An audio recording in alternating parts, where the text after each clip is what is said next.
다 찾으신 줄 알고 제가 먼저 17절 교독합니다. 이에 다니엘이 자기 집으로 돌아가서 그 친구 하나냐와 미사엘과 아사랴에게 그 일을 알리고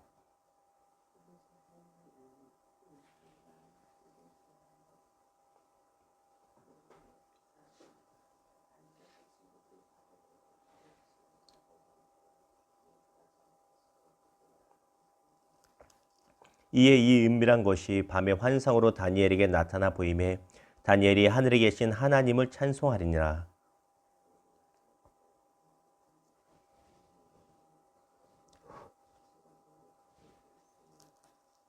그는 때와 계절을 바꾸시며 왕들을 폐하시고 왕들을 세우시며 지혜자에게 지혜를 주시고 용맹한 자에게 지식을 주시는도다.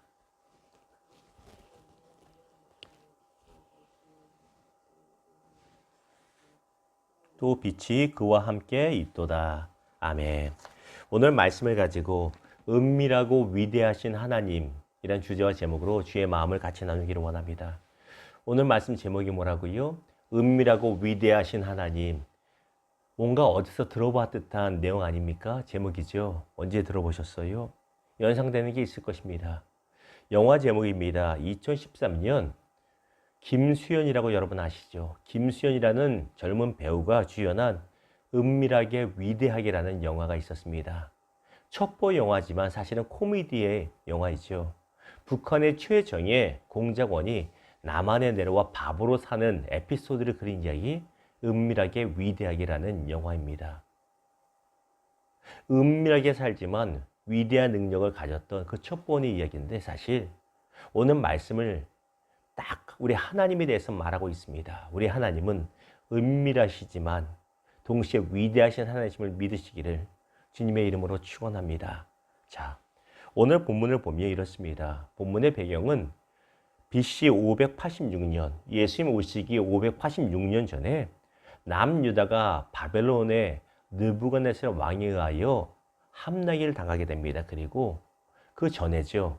함락 당하기 전에 1차 포로라는 것이 30년 전인가 있었는데 그 전에 있었는데 정확히 제가 기억이 안 납니다만 1차 포로기에 완전히 망하기 전에 1차 침공을 당해서 끌려간 사람 중에 다니엘과 그의 세 친구들이 있었습니다. 왜 끌고 갔냐면 이 장래가 총망받고 좀 똘똘한 친구들을 끌고 가서 그 나라의 말을 배우고 문화를 배우게 해서 외교관처럼 또 세우게 하려고 끌고 갔습니다.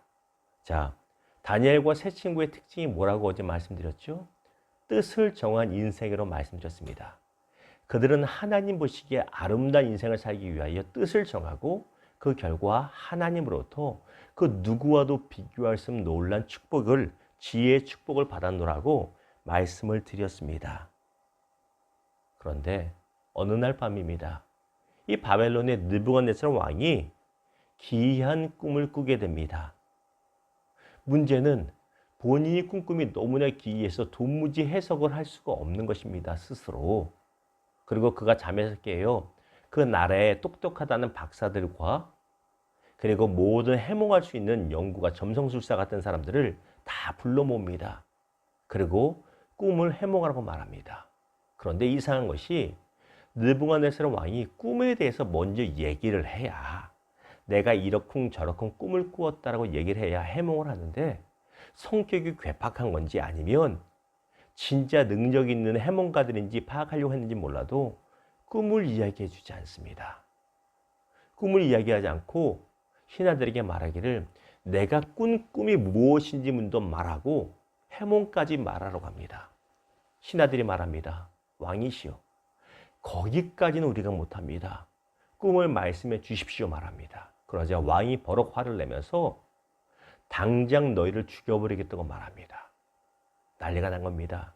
그 나라에 있었던 모든 똑똑한 사람들이 죽게 생겼습니다.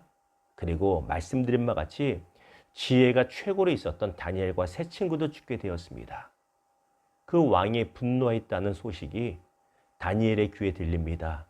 그때 다니엘이 왕의 경호실장에게 부탁해서 시간을 봅니다. 그리고 자기 친구 세 친구의 찾아가 함께 기도하며 하나님께서 이 은밀한 것이 무엇인지 가르쳐 주시기를 간구합니다. 우리 하나님이 얼마나 좋으신지 이 은밀한 것이 무엇인지 가르쳐 주시고 그리고 그 해몽까지 가르쳐 주십니다. 그 결과 다니엘과 세 친구는 다시 큰 영광을 누리게 됩니다. 자, 오늘 말씀을 통해서 우리가 두 가지를 나눌 수가 있습니다. 첫째는 우리 하나님은 모든 것을 아시는, 은밀한 것을 아시는 하나님이 되신다라는 것입니다. 우리 하나님은 은밀한 것을 다 아시는 하나님 되심을 믿으시기를, 기억하시기를 주님의 이름으로 축원합니다. 어떤 은밀한 것을 아세요? 먼저 여러분과 저의 은밀한 아픔과 슬픔을 아신다라는 것입니다. 누군가에게 말할 수 없는 아픔, 말하고자 하는 말할 수 없는 아픔 있잖아요. 말하고자 말할 수 없는 상처 있잖아요. 이게 누군가에게 말하고 누군가에게 나누면 반감이 될 텐데 그럴 수도 없는 아픔과 슬픔을 우리 하나님 아버지는 알고 계시다라는 것입니다.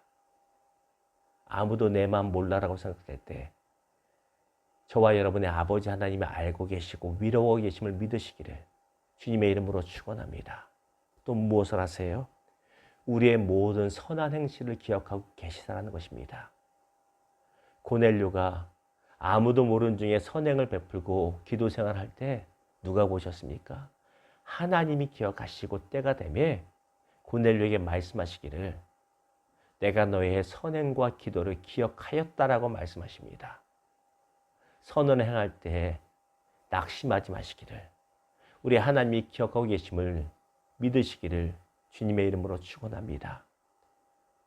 또한 무엇을 알고 계신지 아세요? 우리의 은밀한 죄를 알고 계시다는 것입니다.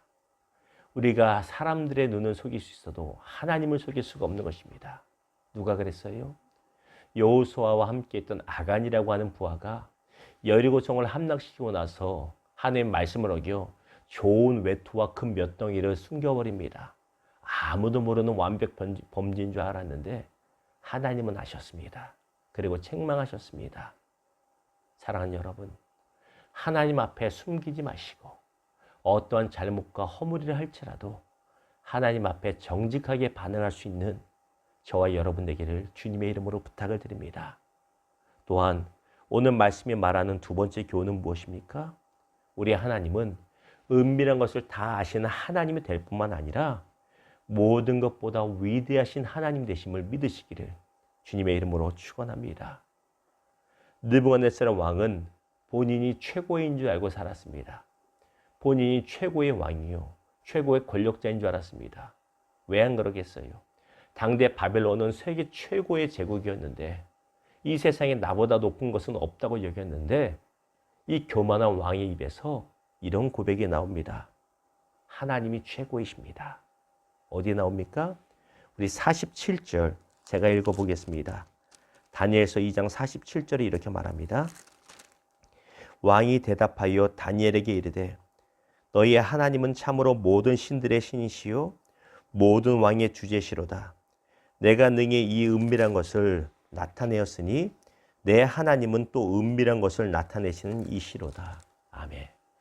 이 이방인 왕, 교만한 왕이 겸손히 고백할 수밖에 없습니다. 하나님, 하나님만이 만유의 주제시고 만왕의 왕이십니다.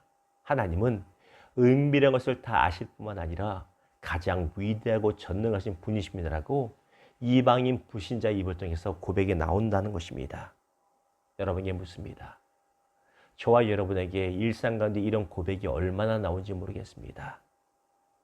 어려운 상황 가운데서 상황이 탁 막힌 상황 가운데서 길을 내시는 위대한 하나님을 향한 고백이 나오기를, 고백이 있기를 주님의 이름으로 축원합니다. 하나님, 비록 길이 막혔지만 상황이 어렵지만 길을 내시는 위대하신 하나님을 기억합니다. 고백합니다. 그리고 우리의 입술의 고백처럼 하나님의 위대하심이 우리 삶 가운데 반드시 나타날 줄 믿습니다. 말씀을 맺겠습니다.